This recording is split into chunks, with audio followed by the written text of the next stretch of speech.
When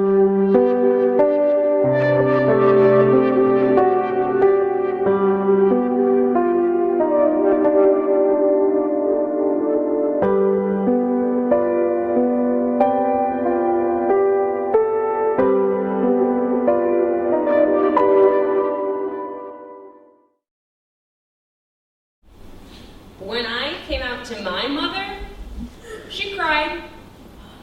And I expected, okay, but there's always that hope that it'll be instant, but most of the times it's not like that. Most of the times you get the tears, how could you do this to me? You just haven't met the right guy. You're just not sure. I've heard them all, and I've lived them all. But I just wanted to feel like I wasn't doing something wrong.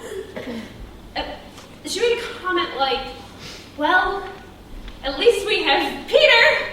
All faith in him for grandkids now. Thanks, Mom. Don't get me wrong. I know that she was just throwing a curveball and wasn't thinking clearly about what she was saying and how it would affect me. But then she said that Peter was impressionable and that I couldn't tell him. She was very insistent, and I agreed because I had to. At the time, I was a freshman in college. Peter was in the 8th grade.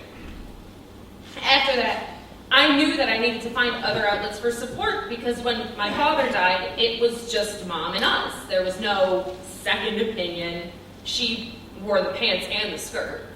The good thing about going away to college, though, was that I didn't have to be around that gigantic rainbow elephant that permanently resided in our living room. And I didn't have to feel like I was constantly withholding from Peter. We were always really close, but the age difference, it just creates a gap.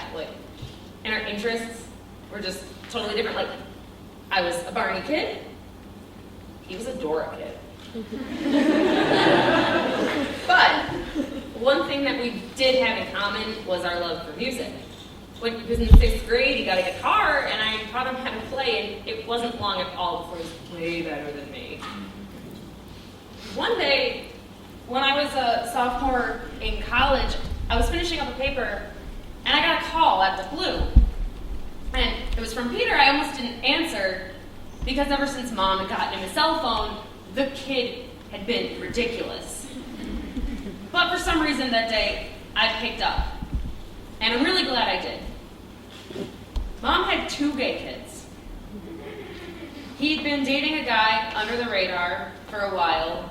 Didn't tell any of his friends, obviously didn't tell our mother, but wanted to tell me because he didn't want to feel like he was withholding from me. I felt like the biggest goddamn hypocrite in the world.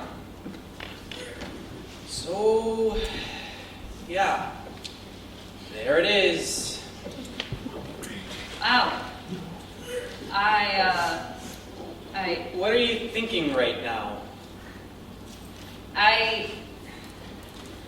You can tell me, whatever it is. Are you happy? Yeah, I am. It feels right. I know that sounds cliche, but there's really It's no okay. better. I get it. You don't have to explain. What's important is that you're happy. I'm proud of you. Thanks. You have no idea how much that means to me. I can only imagine, but I'm here for you, and you need to know that. So, do you think I should tell her? I don't know, Pete. I mean, do you think I should wait till you get home?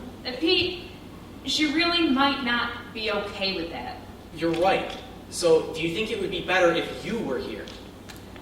It was the ultimate rock and a hard place situation. I knew how my mother felt about the gay lifestyle from personal experience. Couldn't share that experience with my brother because of an oath that I'd made to our mother. Circle of hell, right?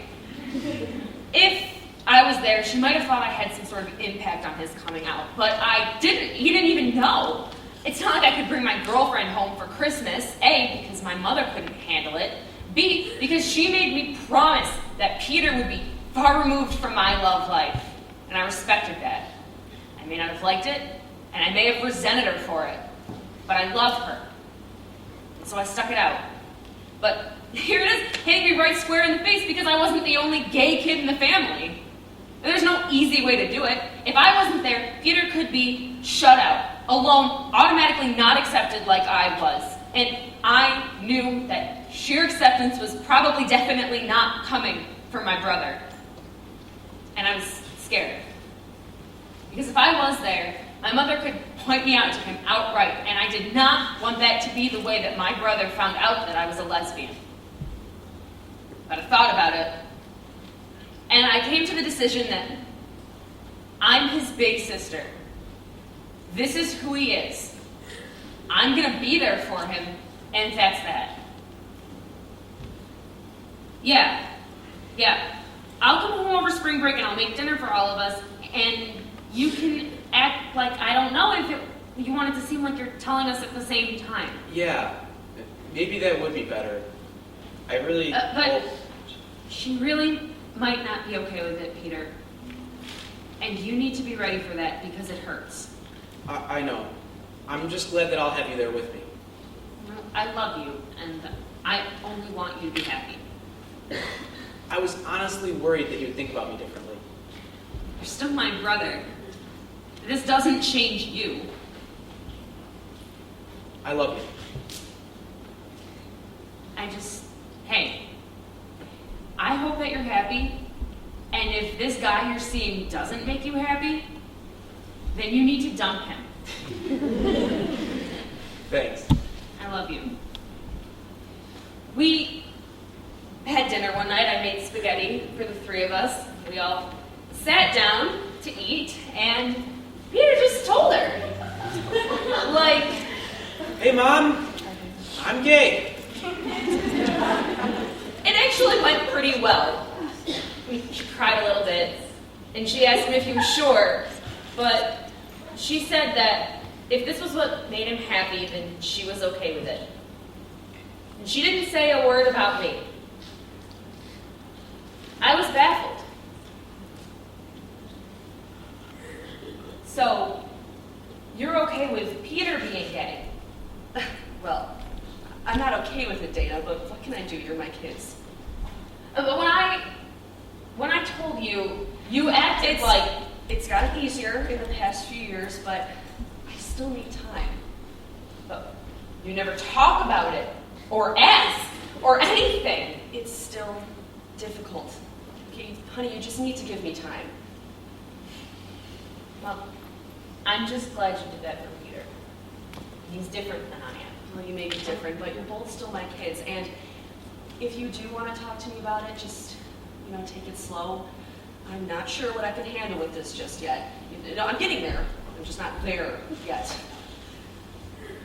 I just want you to know that I'm safe, and I'm surrounding myself with people who make me happy.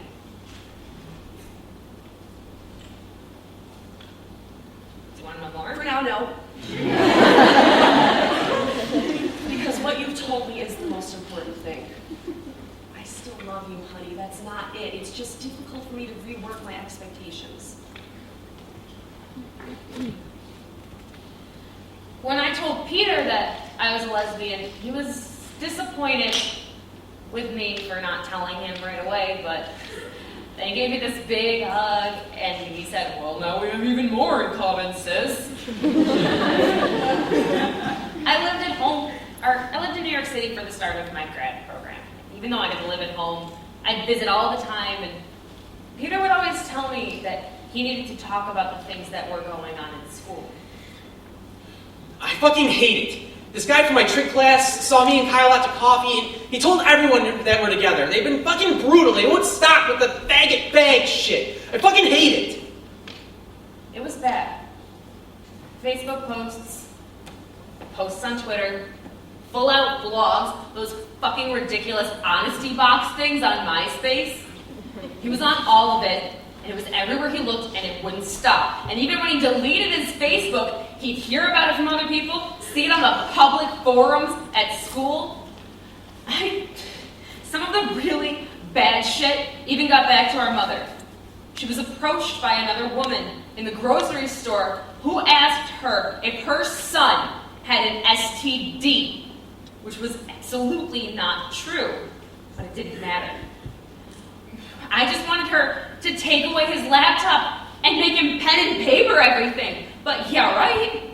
When we went to the principal, he said, "Oh, we can't do anything, the internet's anonymous." And because there were no threats, it was nothing. Just harsh words, a feigned STD, and everybody's bullied. They took pictures of him and his boyfriend and photoshopped them with porn pictures and posted them on every computer in the school. They were considered offensive. But by the time they'd taken them down, everybody had seen them. And then Kyle broke up with Peter because he just couldn't handle it. And then Peter felt like he was completely alone. And none of us knew how terrible it was until it crossed the line and Peter just broke. You know, that's what made him do it. That helpless feeling that makes everyone feel sick to their stomachs. You gotta understand, my daughter has always looked out for my son. I'd get calls when they were younger that she decked one of the neighborhood kids in the face because he'd said something mean about Peter. And you'd think she was a bully. But I'd asked her why she did it, and she'd just say, "No one's going to harm my little brother." I knew something was wrong that day. Peter wasn't answering his phone. I tried calling him over and over again, nothing. I tried texts, I tried voicemails, nothing. So I left my office hour and drove home. And when I found him, he was on the floor of the basement, and he'd slit his left wrist. It's the kind of situation where you feel like, if this happened to me, I don't know what the fuck I'd do. I don't know how I didn't freeze up, but I acted. Okay, I called the police, and I just kept moving, and I didn't even cry until later when I stopped. When I stopped, and when I thought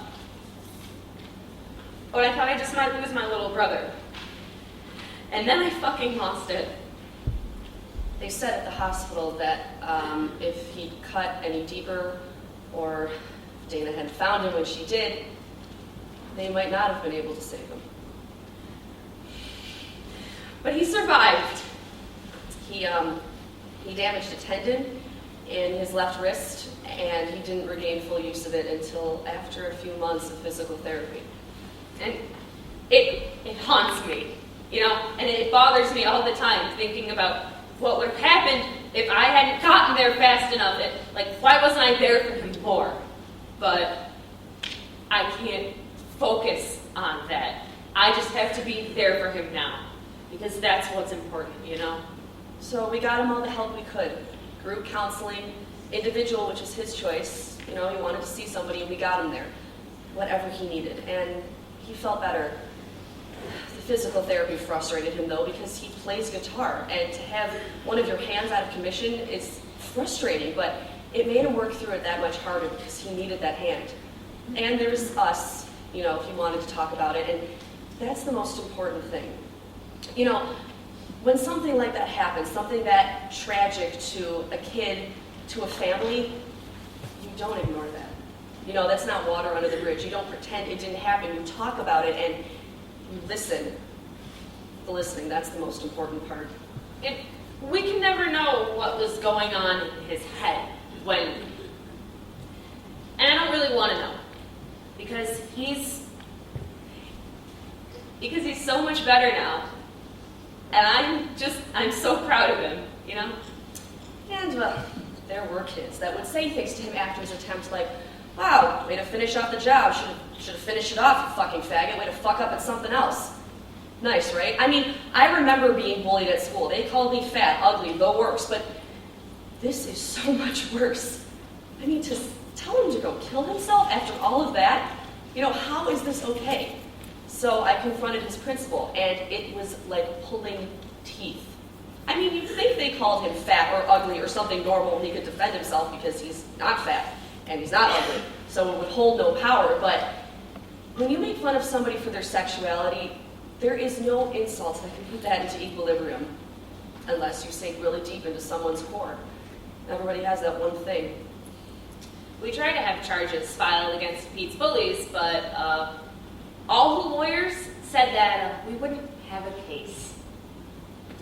So what you're telling me is that these kids bullied my little brother so badly and for so long that he felt like he had no other way out other than to end his life.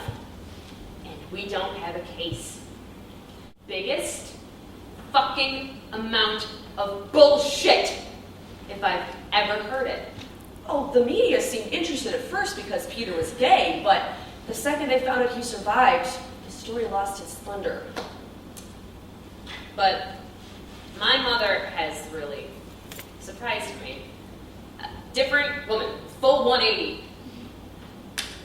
I'm actually engaged to the girl that I've been dating for the last 4 years, and she's already calling her daughter-in-law. I can't tell you what that support feels like. What it feels like to have my mother back. It's wonderful. What I really thought was, well, how is this okay? How many other kids out there are like Peter being tortured like this every day? And it kills me to see those things on TV. I heard about the suicides of all those kids and that asshole God hates fags Fred Phelps guy. And it makes me sad that perceptions like this exist that drive kids into such self-loathing that they truly think that their existence isn't justified. That's wrong. The suicide of a 14-year-old kid is tragic regardless of his sexual preference. And I realized that it gets better, starts with we take action. And well, I guess I call myself a bit of an activist. I volunteer for the Trevor Project and for the Human Rights Campaign, and I even run a PFLAG chapter in our church basement, and we've had a really good following so far. And I run an anti-bullying seminar with Pete at some of the local schools, and not just about bullying kids that are gay, but bullying kids that are different and how to get past it. And so many parents have come up to me and said, my kid is bullied for this, and I think what you said is really going to change things, or they say this about my kid, and I think you're really going to help. Trust me, there are still moments where people are hateful, people that don't even know me mostly. I've been called a fag and a queer, and I still cringe. I mean, I detest those words, and they always hurt, even a little bit. But I've made a lot of changes in my life to make it so much better.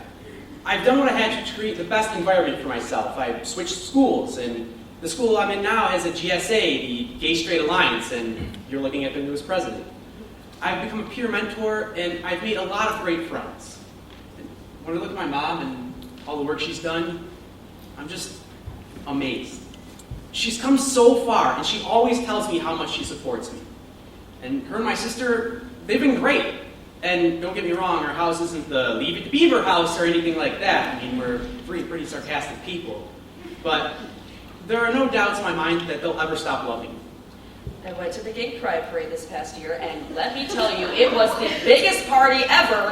The law had just gotten passed that gay marriage is legal in New York City, and so many young men and women came up to me and hugged me and told me that they loved me for being there, and they called me a great mom. And so I marched with PFLAG, and Pete was on my one side and Dana was on my other, and in honor of my daughter's engagement, I wore this shirt. Well, you can see. It says, my daughter is gay, but she's going to have a life someday. It's been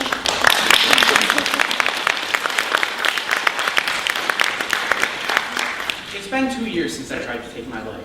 And when I look at it now for what it is, how precious my life is, I think that there are pieces of this world that I can change. For myself and for other kids who feel the way that I felt. You know, you're just one person on this big-ass planet. But if you clang enough pots and pans together and spread enough love and acceptance, it just takes one person. If all of that ruckus affects just one person, it was worth it. And even if it takes time, it was still worth it. You know, when it gets tough, and trust me, sometimes it does, I remind myself that I was given a second chance for a reason. I was kept here for a reason. Maybe it was to be my sister's man of honor at her wedding, or to help Mike Carino through his math homework and his parents' divorce, or maybe that kid out there who's gay hears my story and thinks, hey, that kid's life got better, so can mine. Because it has gotten better, and it will continue to keep getting better, because I realize that I'm irreplaceable and I'm not alone. I think of all the stuff I could have missed out on, all the stuff ahead of me. A kick-ass wedding reception, a husband, a child, a music career. The look on my mother's face the first time she sees her grandchild, and reading Dr. Seuss and Chinua Achebe and Roald Dahl to my kids. And I can make that happen now. And I will. Because it's my life. And no matter what people may say or if they try to put me down, I've realized that I'm holding on to something that's worth fighting for. I've realized that I'm in sole control of my future. And instead of being afraid of it, now I'm looking forward to it.